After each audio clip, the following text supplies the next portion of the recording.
Alors, moi, j'ai une question. Je souhaiterais ramener une de mes cousines pour aider ma maman dans les tâches quotidiennes. Je sais qu'en France, il existe tous les soins à domicile, etc. Et la question est-il possible de ramener en faisant, par exemple, un visa de 3 mois, par exemple, et de le renouveler à chaque fois pour aider ma mère dans les tâches domestiques, par exemple. Bonne question, tiens. Alors, la situation en elle-même, on n'a pas juridiquement de dispositifs qui vont permettre d'obtenir un visa pour cette raison-là. Maintenant, si elle a un visa court séjour, un visa C, pour cette raison-là ou une autre, elle a bien entendu la possibilité d'en solliciter le renouvellement. Mais ça va être assez compliqué. Mais par contre, si sa présence est indispensable pour votre mère, par exemple, ce qu'elle peut faire, c'est qu'une fois qu'elle est sur le territoire, elle peut se rendre à la préfecture pour essayer de demander un titre de séjour vie privée et familiale avec circonstances exceptionnelles.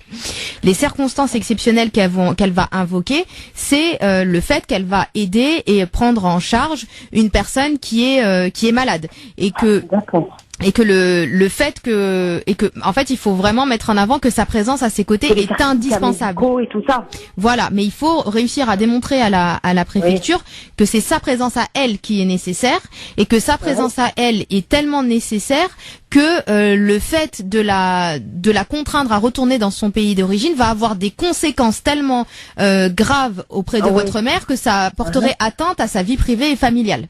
Donc ça pourrait même nuire à son état de santé. Il faut aussi mettre en avant le fait que en étant présente sur le territoire et en aidant votre maman, eh bien que par ce biais-là, vous n'allez pas avoir recours à une tierce personne qui sera payée par l'État. Et que donc du coup, ce sera une économie. Vous voyez les choses. Bon, ce que vous m'avez dit au début, ça je le savais pas. Mais la dernière phrase que vous venez de dire, je me suis dit ça aussi, que je vais leur dire ça, parce que si je ramène par exemple une de mes cousines, c'est nous qui allons la prendre en charge de toute façon. Financièrement parlant, je dis, c'est nous qui allons la prendre en charge. Donc je me suis dit, je vais jouer sur ça. Mais ce que vous m'avez dit au début, je le savais pas. Oui, ça c'est tous les éléments à mettre en avant parce que c'est des circonstances exceptionnelles. Il faut vraiment mettre en avant des circonstances exceptionnelles. Donc faut déjà que je la ramène en fait. Donc voilà, mais voilà, faut déjà qu'elle ait son visa D. On pourra pas avoir un visa D pour cette raison-là. Enfin, ça me paraît très très compliqué de réussir à avoir un visa D. Que je dois demander, que je dois avoir. Il faut qu'elle ait un visa court séjour et une fois qu'elle a son visa court séjour, il faut se rapprocher de la préfecture pour dire voilà, cette personne, elle s'occupe de maman et puis elle s'en occupe très très bien. Elle a besoin d'elle et etc. J'aimerais faire les choses quand même légalement, vous voyez. Bien sûr, c'est préférable. C'est mieux. On incite qu'aux actions légales. Qu'aux actions légales ici. Surtout avec Maître Maghrébi.